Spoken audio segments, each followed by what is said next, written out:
Este es el segundo video correspondiente a ejemplos sobre el tema tirantes de hormigón armado. El mismo complementa pero no sustituye a la lectura de los fascículos correspondientes al tema. En este ejemplo tenemos los mismos datos que para el ejemplo 1, solo que el ancho de fisuras ahora está limitado a 0,20 milímetros y tenemos una imposición que podría ser arquitectónica, y es que el lado del tirante debe ser menor o igual a 0,25 metros. Vamos a recorrer el mismo camino: el cálculo de PU, el de armaduras, la adopción de las armaduras, el cálculo del lado mínimo, la verificación de cuantías, pero cuando llegamos a la verificación del ancho de fisuras, observamos que 0,24 milímetros es mayor que 0,20, que es el límite que nos habíamos impuesto. Recordemos que estamos en un ejemplo. En la realidad el cálculo de fisuras no tiene semejante precisión como para dirimir si 0,24 es bueno o malo frente a 0,20, pero a los efectos de un ejemplo vamos a suponer que no verifica. Y estamos entonces en la necesidad de hacer una corrección debido a este ancho de fisuras insatisfactorio. Para corregir el ancho de fisuras, o para disminuir el ancho de fisuras en realidad, si miramos la ecuación, podemos actuar sobre epsilon s, es decir, la deformación del acero, y o sobre el recubrimiento efectivo. Intentar disminuir epsilon s significa disminuir sigma s. Como la carga P sub s es como una constante, es un dato, la única solución que tenemos es aumentar la armadura. Y aumentar la armadura parecería en un primer abordaje que sería la solución más costosa, y por lo tanto trataríamos en un primer intento de evitarla. Entonces tendríamos que bajar T sub E, para lo cual necesitaríamos disminuir D sub C y o S. D sub C claramente es la suma del recubrimiento, que es un dato, del diámetro del estribo, que no podremos disminuir mucho, tal vez podríamos pasarlo de 8 a 6 milímetros, dependiendo del diámetro de las barras principales, y podríamos disminuir el diámetro de la armadura principal también. También va a rendir relativamente poco.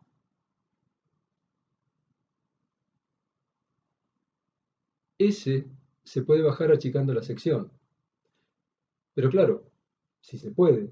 Recordemos, por ejemplo, que en el ejemplo anterior habíamos adoptado las separaciones mínimas entre barras, es decir, que la sección no la podemos achicar.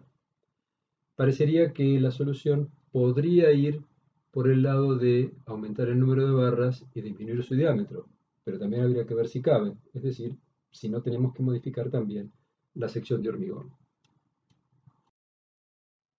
Bien, los dos primeros párrafos de esta diapositiva resumen lo que acabamos de ver. Vamos a ir por el lado de aumentar el número de barras disminuyendo su diámetro. Dado que las barras estaban colocadas casi con la separación mínima, no se logrará casi nada agregando barras, dado que éstas no podrán estar más cerca que la separación mínima. A los efectos prácticos, lo único que se logrará es aumentar la sección de hormigón al agregar una barra más por cara. Al disminuir el diámetro de las barras principales, baja un poco de sub C, pero no parece un camino efectivo, pero lo vamos a recorrer igual para comprobarlo. Vamos a intentar entonces aumentar el número de barras disminuyendo su diámetro. Vamos a adoptar 4 barras del 16, una por cada esquina, 8 barras de 12 milímetros, es decir, 2 por cada cara. Antes recordemos que teníamos 4 barras de 20 milímetros, 4 barras de 12 milímetros. Los estribos ahora pueden ser de 6 milímetros de diámetro, dado que la barra longitudinal de mayor diámetro pasó de 20 a 16 milímetros. El lado mínimo lo calculamos como la suma de 2 recubrimientos de 20 milímetros, más 2 estribos de 6 milímetros, más 2 barras de 16 milímetros, una en cada esquina, más 2 barras de 12 milímetros ubicadas en la cara, más 3 espacios de 51 milímetros, con lo que llegamos a 261 milímetros, es decir, 26,1 centímetros. La sección tiene más de 250 milímetros de lado, no verificando lo que pide el enunciado. Se sigue adelante igual para ver si se hubiera resuelto el problema.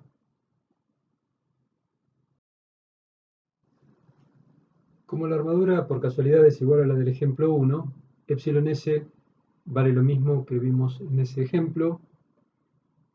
D sub c, en cambio, se calcula como 20 milímetros, que es el recubrimiento, más 6 milímetros, que es el diámetro del estribo, más medio diámetro de la armadura de mayor diámetro, 34 milímetros.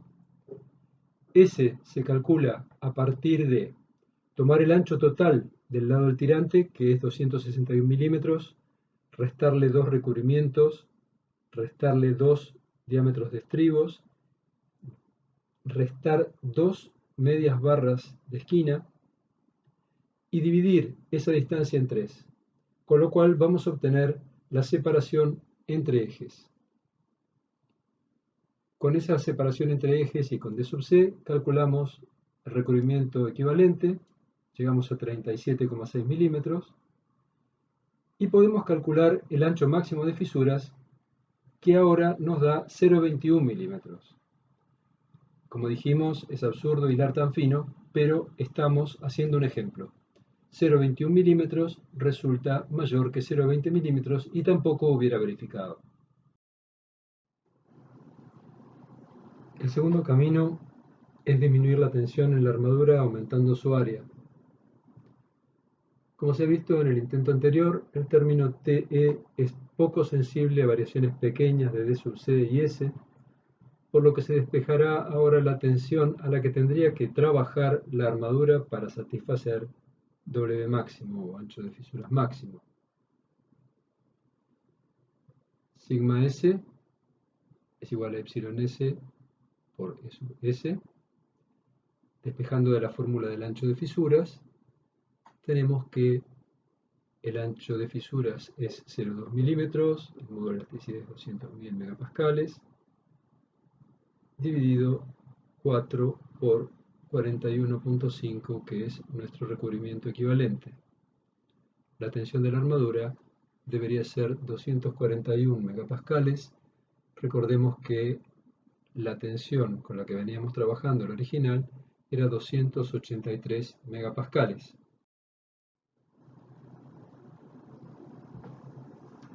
Puede despejarse entonces la armadura necesaria como A sub S igual a la carga de servicio dividido la tensión que hemos calculado a partir del ancho admisible de fisuras, y llegamos a 20,12 centímetros cuadrados cuando la armadura original necesaria era 16,93 centímetros cuadrados.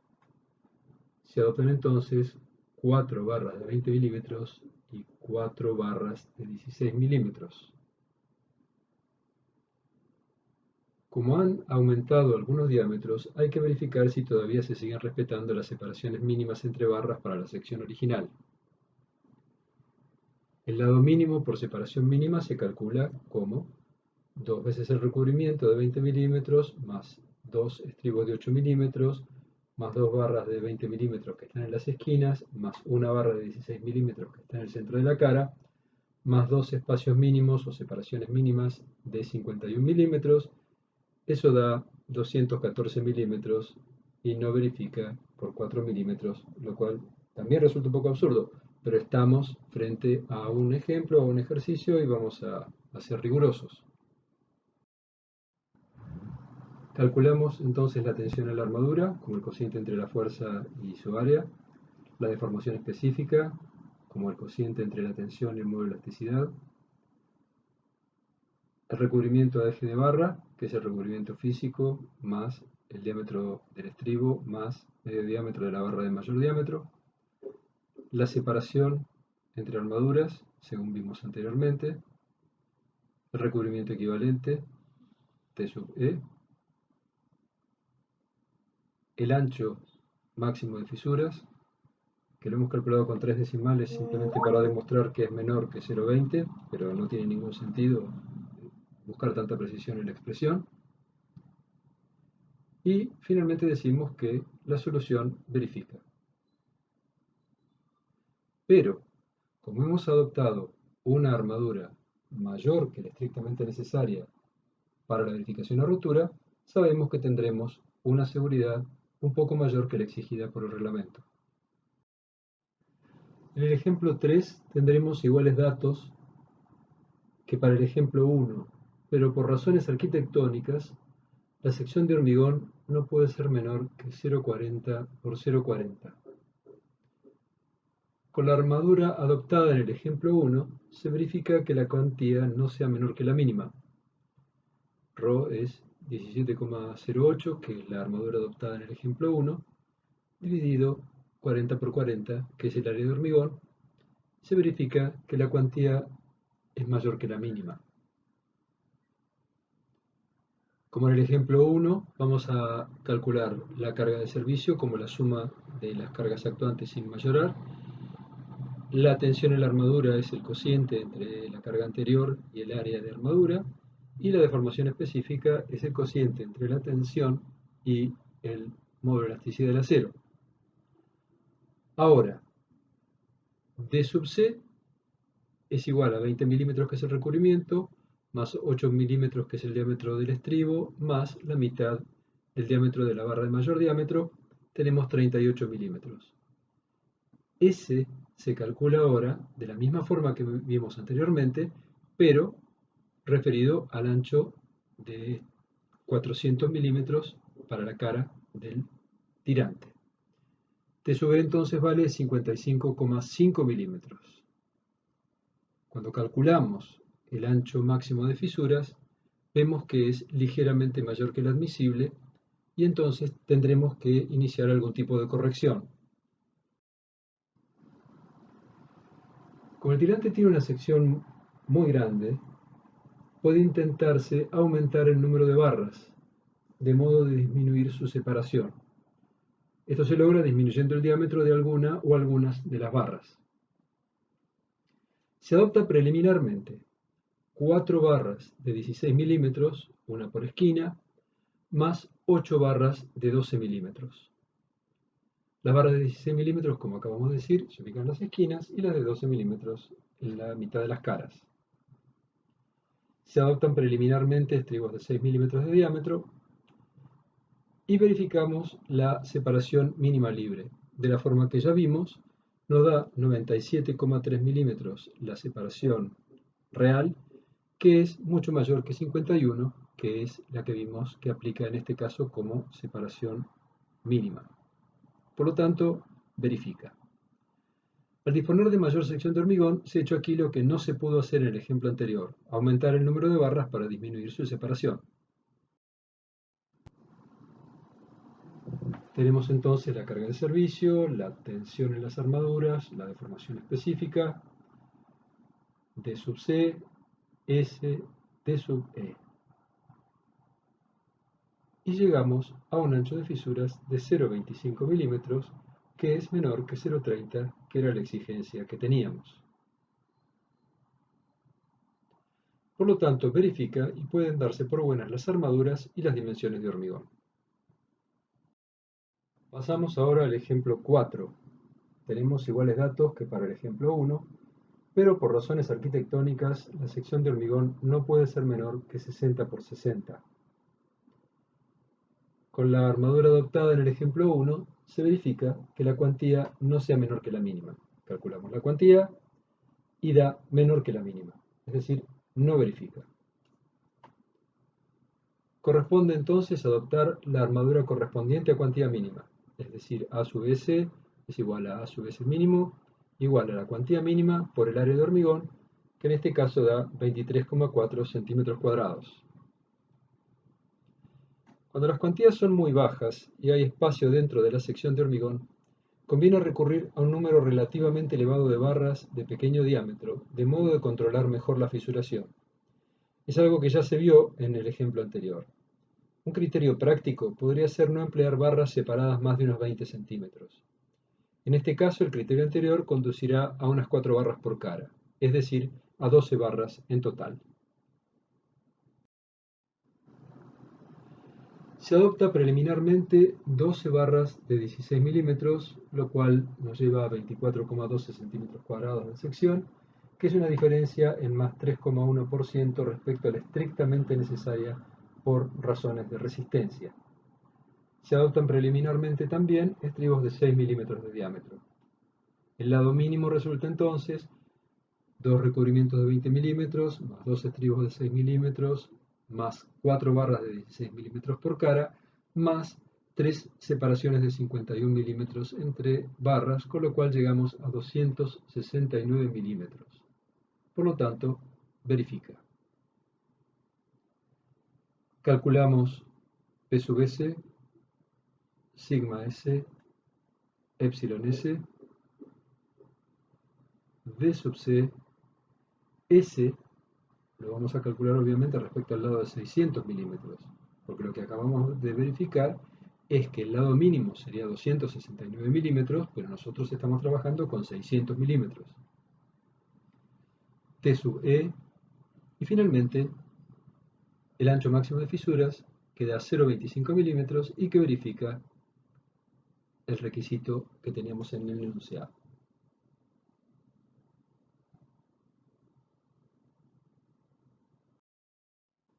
Pasemos ahora al quinto ejemplo. Se trata de proyectar un tirante para resistir P sub D igual 3.400 kN y P sub L 1.450 kN. Son cargas grandes. Con un ancho máximo admisible de fisuras de 0,30 milímetros. Por razones de disponibilidad local, no se podrán emplear barras de más de 32 milímetros de diámetro y el tirante será cuadrado. Se calcula P sub U con la expresión conocida, se llega a 6.400 kN.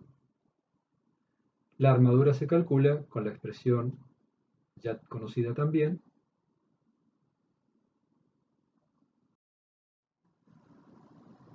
y lo que se obtiene es una sección realmente importante de armaduras. Si hay limitaciones en cuanto a las dimensiones de la sección de hormigón, puede que sea necesario utilizar paquetes de barras. Las barras de gran diámetro y los paquetes pueden obligar a aumentar el recubrimiento, lo que repercute negativamente en la verificación de la fisuración.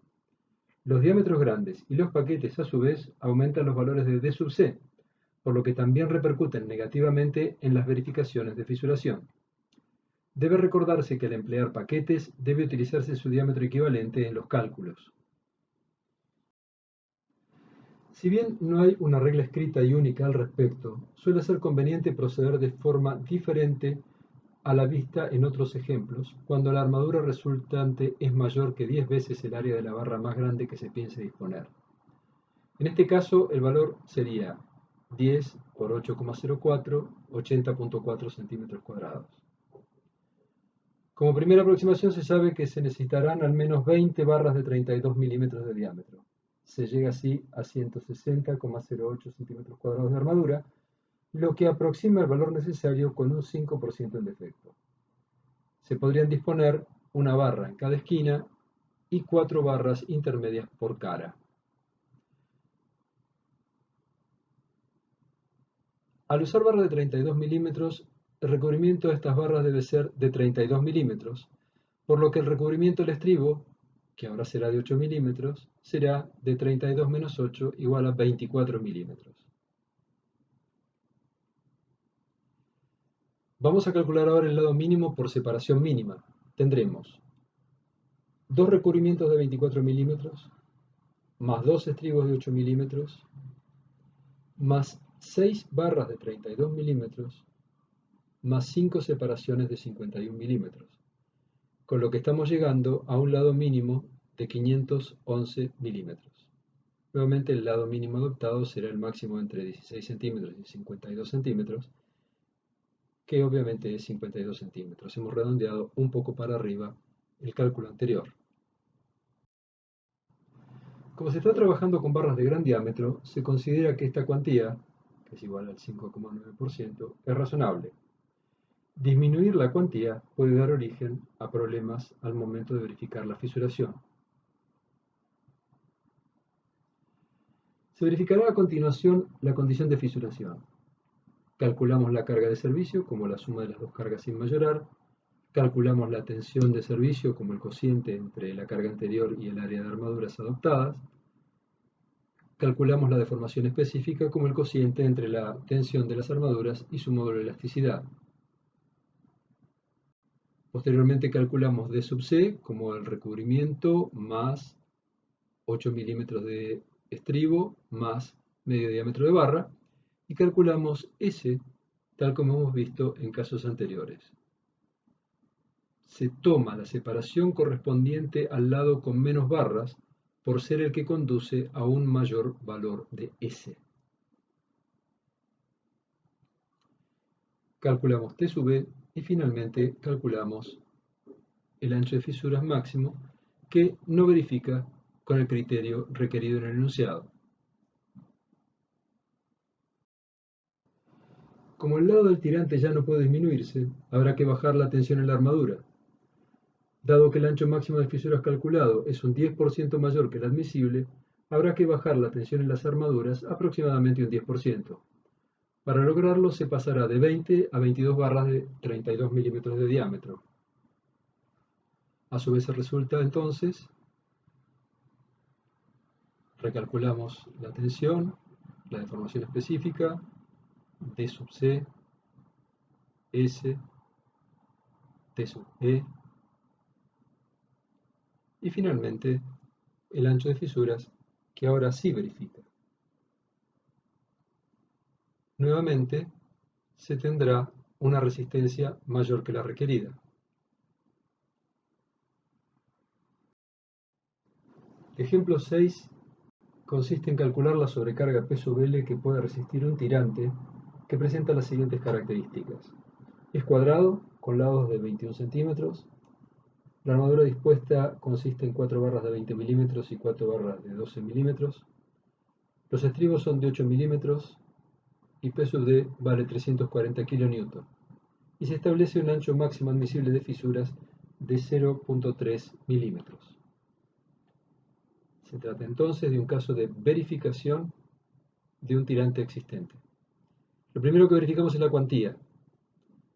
La cuantía verifica bien el valor respecto a la cuantía mínima. Y vamos a obtener un primer valor de P sub L a partir de la condición de rotura. En este caso de verificación obtendremos dos valores de P sub L, debido a que debemos verificar la condición de rotura y la condición de fisuración. De los dos valores de P sub L adoptaremos finalmente el menor. Entonces, P sub N vale A sub S por FI, tenemos un valor, lo minoramos por Φ, que en este caso vale 0,9, y obtenemos P sub U. P sub U tiene que verificar una de las primeras condiciones de PU, que es 1.4 de P sub D. Como vemos, la verifica con comodidad.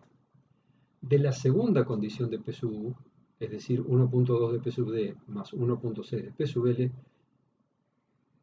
despejamos P sub L, que vale 148,5 kN. Ahora vamos a despejar el valor de P sub L de la condición de fisuración. Podemos calcular D sub C, S, T sub E, pero ahora lo que hacemos es despejar epsilon S de la condición de fisuración. Utilizamos la fórmula que antes empleábamos para calcular el ancho de fisuras, ahora la transformamos un poco y despejamos de ella epsilon S, de modo de verificar el ancho de fisuras exigido. A partir de ese valor de la deformación específica, calculamos la tensión en la armadura multiplicando esa deformación por el módulo de elasticidad. Y como paso siguiente, obtenemos P sub S, que es igual a la suma de P sub D más P sub L, pero además es igual al producto de A sub S por sigma S.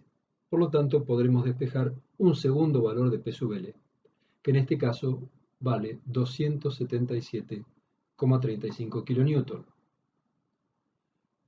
Adoptaremos finalmente el menor valor entre los dos.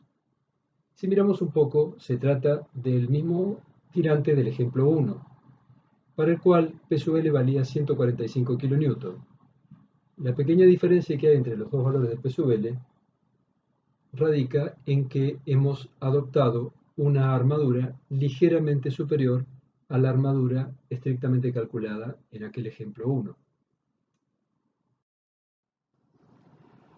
El ejemplo 7 consiste en calcular la sobrecarga P sub L que puede resistir un tirante que presenta las siguientes características.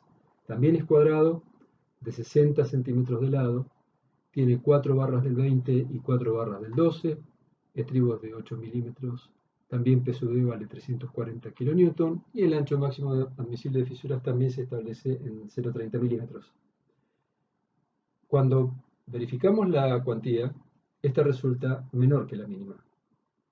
Y por lo tanto, el tirante, como ya está construido, debe ser reforzado. Si no hubiera sido construido, obviamente tendríamos otros recursos. Pero en este caso, el único recurso posible es el refuerzo. El ejemplo 8 consiste en calcular la deformación total que experimentará el tirante del ejemplo 1 cuando actúa la carga de servicio. Se trata, como recordarán, de un tirante cuadrado de 21 centímetros de lado, con 4 barras de 20 milímetros, 4 barras de 12 milímetros. Al principio de todo habíamos calculado FCT, también E sub C. En este caso ρ resulta igual al cociente entre el área de armadura y el área de hormigón. N lo habíamos calculado al principio. 1 más n ρ adopta este valor. L, el largo total del tirante, habíamos visto que era 3,20 metros. Y la carga de servicio se obtiene sumando P sub D más P sub L. El alargamiento se calcula como el producto de P sub S por L dividido S por AE. El único valor que es incógnita hasta el momento es AE, que es un área ficticia, que la vamos a calcular con la expresión que están viendo en este momento ustedes. En la expresión interviene el área bruta, la carga de fisuración, la carga actuante, el área fisurada. El área efectiva, entonces, es la que vamos a determinar. A sub G es el área bruta, pero homogeneizada. Es decir, es igual a sub C por 1 más n ρ. A sub CR es directamente el producto de N por A sub S. Es el área homogeneizada de la sección fisurada. Entonces tenemos dos áreas homogeneizadas, la de la sección bruta y la de la sección fisurada. P sub CR, que es la carga de fisuración, se obtiene como el producto de el área bruta homogeneizada por la tensión de rotura, atracción del hormigón. PCR dividido P al cubo es la cuenta que estamos viendo. De modo que A sub E vale 137,16 centímetros cuadrados. Y por lo tanto, el alargamiento del tirante puede calcularse y termina valiendo 4,4 milímetros.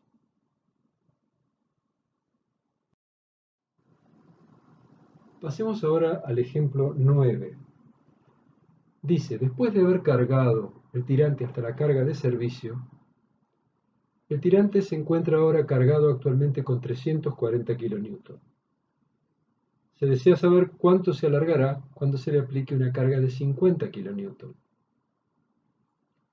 Hay algo que es muy importante y es que el tirante ha sido sometido a la carga de servicio y está actualmente cargado con 340 kN. Y lo que vamos a hacer es aplicar un delta de carga sobre los 340 kN. El tirante ya ha sido cargado a una carga de 485 kN, que es superior a 340 más 50 kN, que es la carga que va a actuar ahora. Eso significa que se encuentra fisurado para una carga mayor que la que va a actuar, y por lo tanto debe usarse la rigidez correspondiente a la mayor carga que ha recibido en su historia.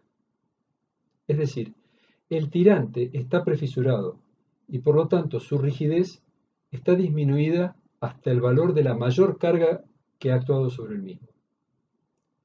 Entonces, delta L se calcula como 50 kN, que es la carga que vamos a aplicar respecto a la que ya tenemos, por 3,20, que es la longitud, dividido la rigidez, pero ahora la rigidez que vamos a tener en cuenta no corresponde a la carga actuante, sino a la carga que actuó, porque la carga que actuó es mayor que la carga actuante.